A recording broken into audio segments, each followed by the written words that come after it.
This is my final design project for my online permaculture certification with School of Permaculture with Nicholas Bertner. My project is in Oklahoma City, southeast Oklahoma City, and it's shaped like a triangle on a slope. So it starts right here. This is the entrance to the property right in this area. Then it shoots out just like this, cuts back over here, all the way over here, then back down right in here, this area right here. This is Zone 7. The Köppen classification is humid subtropic. Oklahoma City is 620 square miles, which is the 8th largest U.S. city by land area. Average rainfall is 36.5 inches, and the most record rainfall was back in 2007, was 56.95 inches. The lowest on record is 15.74 inches back in 1901. The most rain in 24-hour period happened on June 14, 2010, and is 11.26 inches. Our 100-year rain events are 1.9 inches in 15 minutes, 3.52 inches per hour, 8 inches in a 24-hour period. Our 500-year rain events are 2.6 inches in 15 minutes, 5.2 per hour, and 12.5 per 24-hour period. The hottest temperature on record in Oklahoma City is 113 degrees Fahrenheit, and that was in August of 1936. The coldest temperature on record was negative 17 degrees Fahrenheit, and that was in 1899. The first map I'm going to show you is the contour map. Now, as you can see, this is pretty slopey here. So back up here, right here, it is the highest point at 1,184 feet. And down in this area right here, it is the lowest at 1,116. You got 68 feet of drop from the highest point to the lowest point. Right in here where the house is, there's a retaining wall right in here, and then it's been leveled off for the house when they built it. When it rains, the water tends to slope down this way and then right off the property here, and right down on the bottom side of the property it gets back into the property and comes out the back, and you can physically walk the property and see those where that actually happens. On this side of the property, it does the same thing.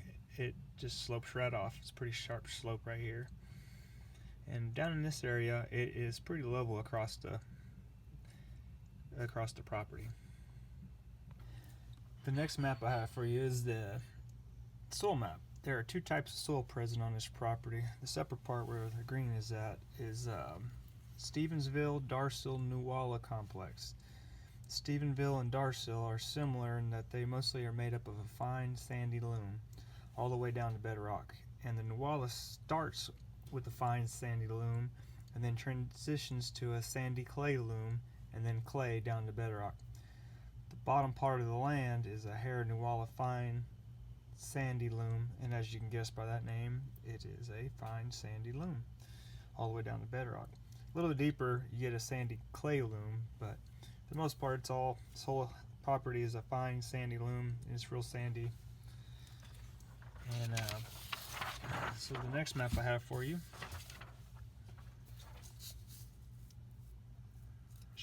is your sector map. So summer winds come from, mainly summer winds in Oklahoma come from the southwest. The winter winds come from the north. And summer sun, as you can see, east over here. And during the summer solstice here in Oklahoma City, we have 14 hours 33 minutes of sunlight. In the wintertime, got a lot less sun, east to west. We have 9 hours and 46 minutes of sun. As you saw from the contour map, the slope goes this way, so your fire danger is down here to the east, going uphill. So it's there's a lot of brush down in this area that we'll have to take care of, and to prevent any future fires from happening. Back in this area, we have noise. There's the highway, I-40 runs down over on this side, and you can hear it because they're up on a hill. It goes down here, and then there's a valley, and just the sounds from the highway echoes. So that's a consideration. One of the biggest ones we have right here, this green area, got a nosy neighbor. So the way this property is set up, they have a 5-acre tract. The neighbor over here has a 5-acre tract. The one on this side has a 5-acre tract. And then up here, it's a cul-de-sac and a street. Well, the neighbor walks up in here with his dog, stops out here, likes to look down at everybody's property, walks here, goes to this guy, looks down his property, goes to this guy and looks at his property. So it's actually a pretty big issue. Nosy neighbors. Next up is the zone map. So house is zone 0. Up here is going to be zone 1. This is going to be pretty much, there's going to be some flowers around the house, and there's going to be basically a yard for the kids to play. Down in this area is going to be a garden, which you'll see in the design. Zone 2, there's going to be a lot of berries and trees and various things like that. Zone 3 is going to be left. He's got goats, and talk about that more in the final design. So what I really want to concentrate on is your zones 4s and zones 5s with his. So over here in this neighbor, there you have a strip. It's probably about an acre strip that they share along their property line. There is an existing fence where this line's at is a fence, and right about here there's actually a gate, and they're the kid from the neighbor's house, and they come over and play, so they utilize that as a little walkway too, so the kids can go play.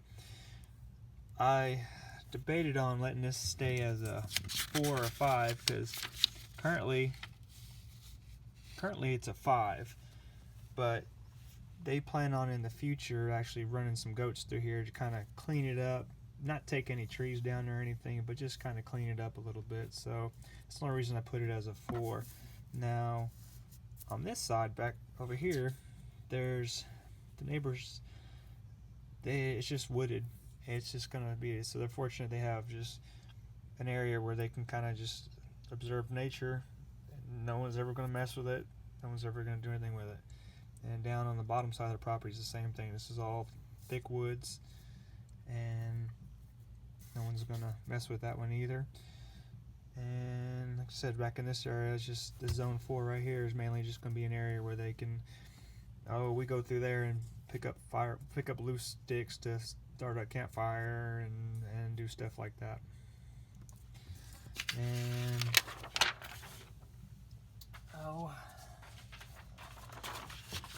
my bubble map. This is kind of where you can kind of see where we're going with all this. So we sat down with the gentleman that owns this property is good friends of mine, so kind of just on and off got to talk about it, and we talked about different things that he wanted to do. Main things he wanted to do was have trees, which we have up here. We talked about putting them down in this area, and we decided against it. Just talked about what he wanted, and him and his wife, and so that's why I got a bunch of notes up here. We this area up here, we decided to go with the orchard. He wanted fruit trees, not 100% yet on swales, or I saw where a gentleman bought hay bales or straw bales and laid them on contour, and they slowly decomposed and made soil. Still did the same thing, slowed the water, sinked it, and I think it worked just fine. And so we're not 100% what we're going to do right here yet. Just talked about other gardens and possibly here. We had them in different spots and catching water and different composting areas. We'd moved them around. We had them over here on the side, and then we had them over here, you know. So one thing he's for sure about, he wanted a bunch of berries. Wanted trees, different kinds of trees, anything that, pretty much any fruit tree that can grow here. Also wants pollinators, flowers and stuff like that, which you'll see on my final design. So we decided to keep all this over here for the goats, and we're going to rotationally graze them through here. Leave existing trees. These trees are already existing down in here. So I'll give you the show you the final design, and we'll walk you through this all. So here's the final design for the property. With this, I'm going to walk you through everything and kind of give you ballpark prices that I've found, and then give you a total and possible ways to they can make money, because he has goats. And so let's just start up here on the top. So remember talk to you guys about the nosy neighbor. So what we decided to do is, I have bamboo at my personal house that it's gotten a little wild, so we're gonna wait till it goes dormant, and we're gonna transplant a bunch of it to up here in this front area up here, and block the view, let that stuff grow up, and block this whole fence line over here, all the way over here. And on the actual physical, he's got a chain link fence gate, so they're going to purchase some of those little slats that go down in the fence to block the view.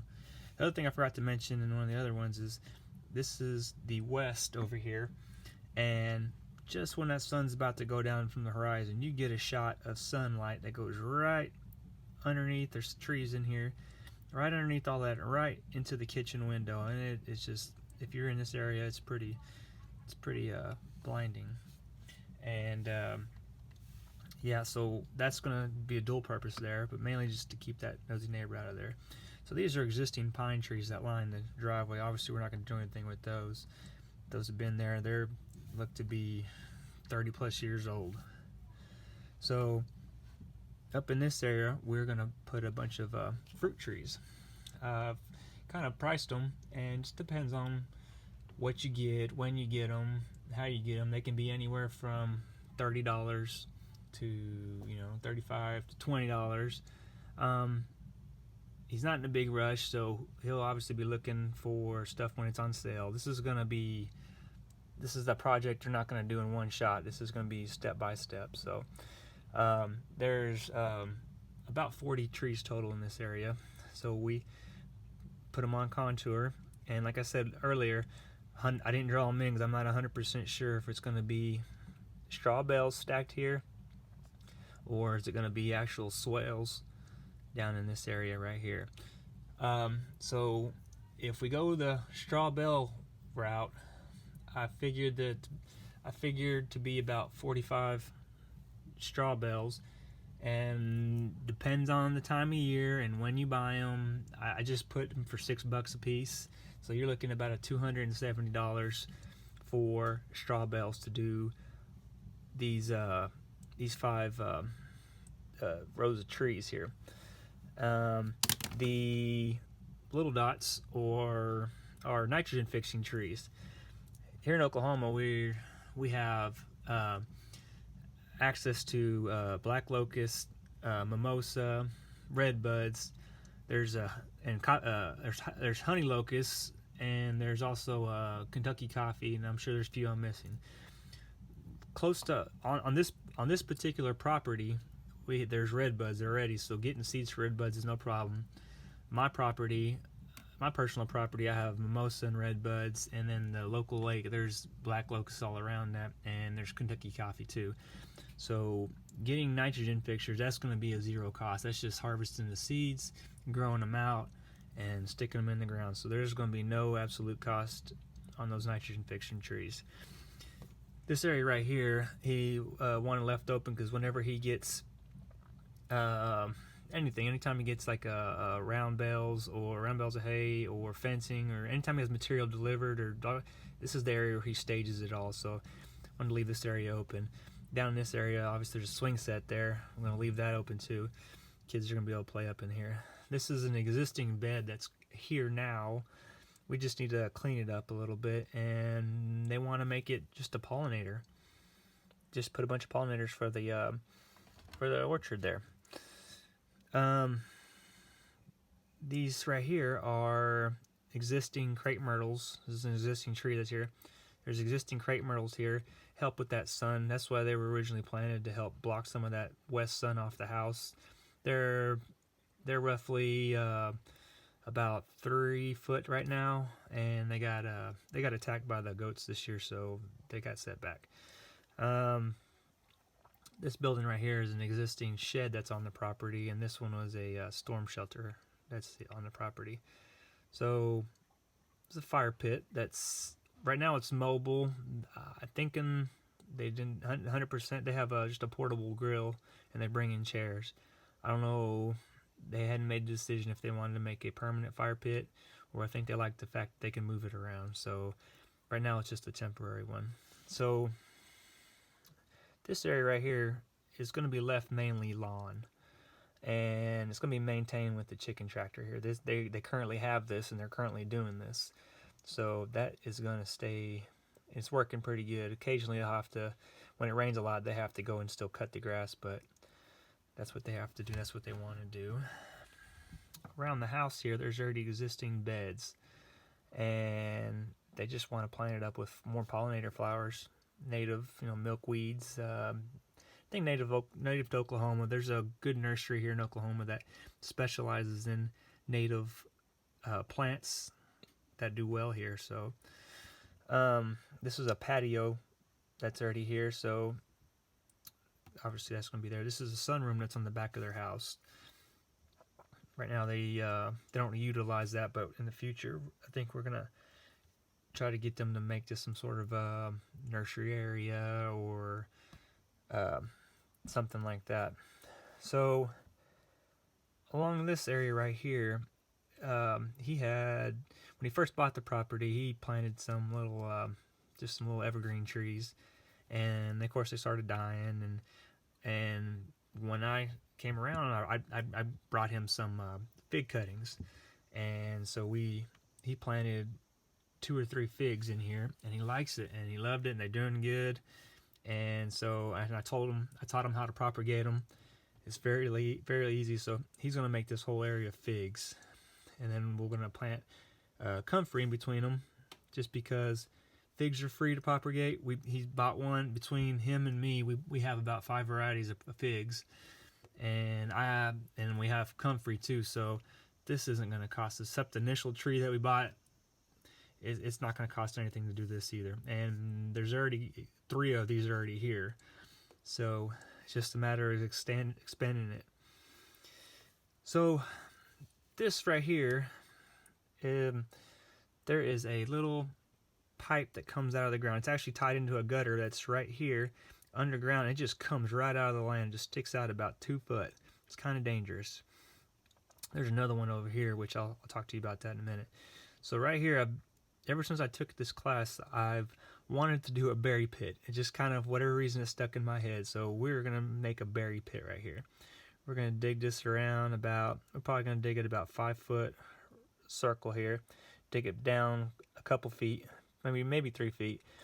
And he's got tons of goats, so getting organic matter to put in there is not going to be a problem. He's got wood chips, goats. There's pine tree needles, there's anything but this is not going to be an issue. So basically what's going to happen is it's going to when it rains, the roof catches it off an existing system that's already there, fill this pit up, and if it ever overflows, it's going to overflow through the composting area, which I'll talk about in a minute, and then it'll overflow here and run through the composting area and push it through the garden.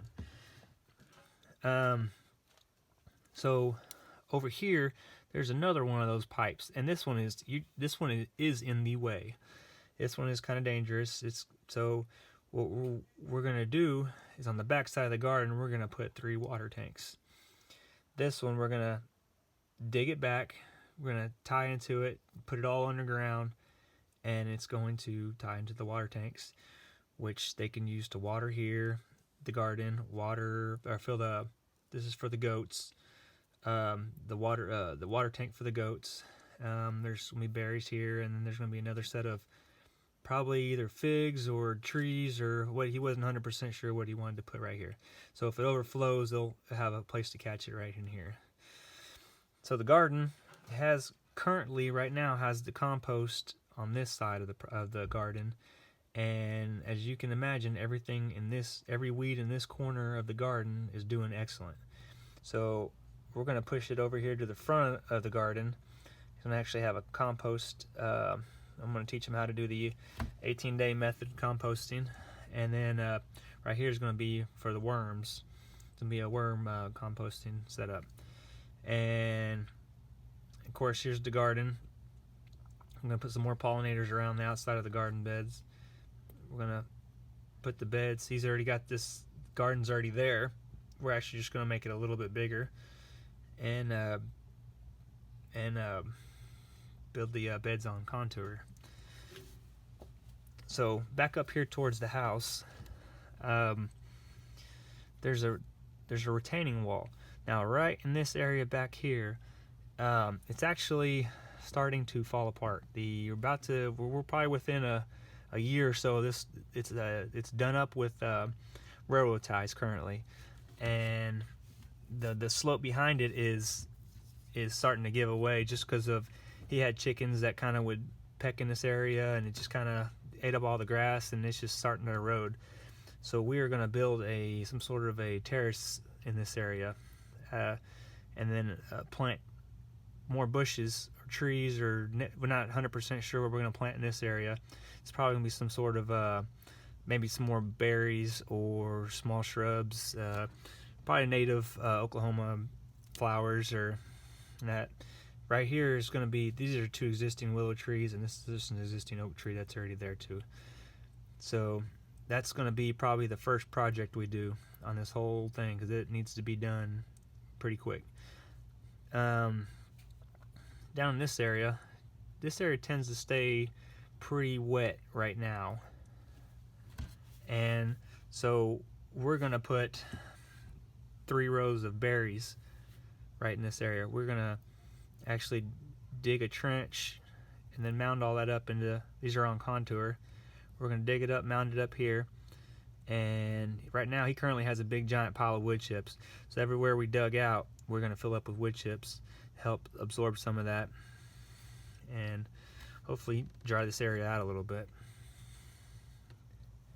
This garden over here is going to be a garden where he can just kind of plant stuff and forget about it, like corns, and he grows a lot of watermelon and cantaloupe and stuff like that.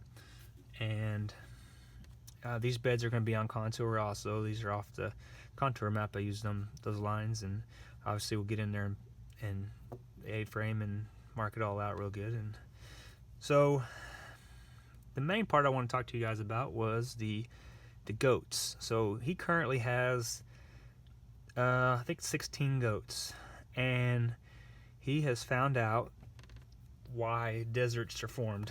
Let's put it that way. So I've proposed to him about rotating them. I've talked to him about it in the past, and he's all about it. So currently, this right here is an existing chain link fence that's already there, and right now they have a house right here and the water right here, and they pretty much got free reign to just whatever, and they do. So we have come up together, and he has agreed. I told him my thoughts on it, and he's agreed that he wants to get his goats down to 6 females and one male, 1 buck, and that's what he's currently doing. He's in the last few days he has sold probably 3 or 4 goats. He was up to actually 20 goats, and he sold them, and he's working his way down there. So so right now they're currently in this area up here. So he mentioned that he wants to be able to move where they're permanently at. So we fenced off this area up here. Like, that's why it's a little bigger up here. So this year they're in here. This winter time we're going to move them down to this section right here, because right now this area is full of decomposed hay and a lot of manure, and he didn't want he wants to get down here, so next year they'll get this area, and that nutrients can travel downhill. So this winter we're going to actually move them over into this section, and then the following winter we'll move them over to this section. So most of you are familiar with how rotational grazing works. So in this they're gonna be in this area. This is where their water is gonna be. There's gonna be a gate right here. They're gonna come down here, down this laneway, and then go into this first paddock here. And I'm not 100% sure how long they're gonna be in this area. We're thinking possibly about a week, once he gets his goat numbers down. So we're gonna go here, and they'll always have access to their water. Then next week they'll go down this way. Next one they'll go down to this one, and so on. They go all the way around. They've worked their way down this way, and then they'll come around to this side. The object of this is obviously to keep them off the same ground for too long and get it look like a desert, which it does right now. So from this point down, it slopes pretty steep. So these are, I'm not sure the actual name of them, but they're basically a bunch of sticks just kind of on contour. He's already put a few of these in there. He's actually from Kenya, and his folks came from Kenya, and they actually did this in a couple of spots. And where they've done that, you can see where all the sand and stuff is built up behind it and made like a natural terrace. So we're going to go through here and make them on contour, and make a few more of them about every 20 feet or so. And they're only going to be probably about 2 foot high. That's all it needs, just to slow that water down. So because there is, especially this middle section, there's already erosion in there, and it's not going to affect the goats anything, because they'll just trample it down and help with that. So there's already existing trees, and actually it's pretty wooded in this area.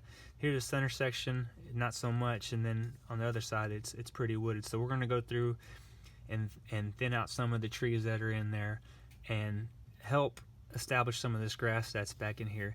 He's already been looking at various places for a seed he can throw in there for grazing animal seeds, and so that way that we can establish this area down here, and hopefully get his property looking good again.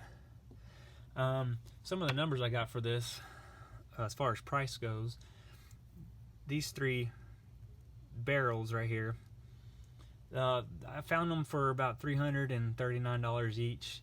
So that's looking about a little over $1,000.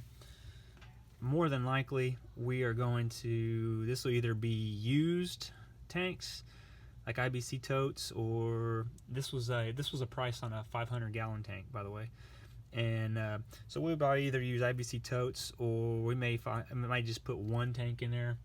That's some of those things that aren't 100%. As far as the berries go, just like anything, it depends on when you buy them, which you do. I averaged it about $20 a piece, and we need about 30 to do all these, and then the berry pit. So you're looking about $600 on that. Trees, about $30 a piece, and I figured about 40 trees in there. That's about $1,200. The figs are going to be free. The nitrogen fixtures are going to be free. I just put various native flowering perennials for here, around the house, around the bed. I just put $300 down, because just like anything, it's going to be, depends on what you buy. The bamboo is going to be free. The bamboo's up here. PVC pieces to connect all this, I'm looking about $100. A lot of this fencing is, we're going to do it with cattle panels. We found that putting the cattle panel up and moving it around makes it pretty easy to do, because if you don't like something, you can move, especially once you decide they need more areas, less areas, and so that's how we're gonna do that with cattle panel. I figured about 100 panels could get us pretty close. He's this already right here is already all fenced with cattle panel. He's always buying some cattle panels on Facebook, and so I'm figuring we need about 100 more cattle panels, about $20 a piece, so that's $2,000, and then another 900 for about 300 T-posts. And that's if we buy it all brand new and don't find any deals on it, or doesn't buy it used. And so, and then like I told you earlier, the hay bales, if we decide to go straw hay bales with this, it's going to be about another $270. So the goal, the total price for all this, without any labor, of course, could be I have it figuring for about $6,100 to $6,400, depending on what we do here, and like I said, I can tell you right now, half this stuff we're not going to buy brand new because I just know how he is, and I just wouldn't let him do that. So the other thing I want to talk about was with the goats. What he's wanting to do is he's wanting to sell his goats, and he's wanting to breed specific goats. He's looking for specific colors. He's looking for the ones that put out a lot of milk. And so what he initially did was bought up a bunch of goats, especially because they were cheap, and then he found out he bred them. He purchased a male that he really likes. He bred all the females, and the babies, so he can kind of observe. He found a lot of them were having one baby. He's wanting to have twins or triplets. He's wanting to have specific colors. So he's currently at 15 goats, and he's selling them as the goats come up that he don't like. He's selling them. He'll sell them for about $50 or something like that. But eventually, it's getting down to the herd to 7 goats, 6 females, one male. And once those goats start producing the babies that he's looking for, he can start selling those goats for about $150 per goat, and he's going to be having 12 to 14 babies every time they have babies. So he's not going to be rich off it. He just wants to supplement what he's doing on his property and pay for his stuff to do all this. Well, that's my design. I hope you enjoyed it. Just let me know what you think. Thank you very much.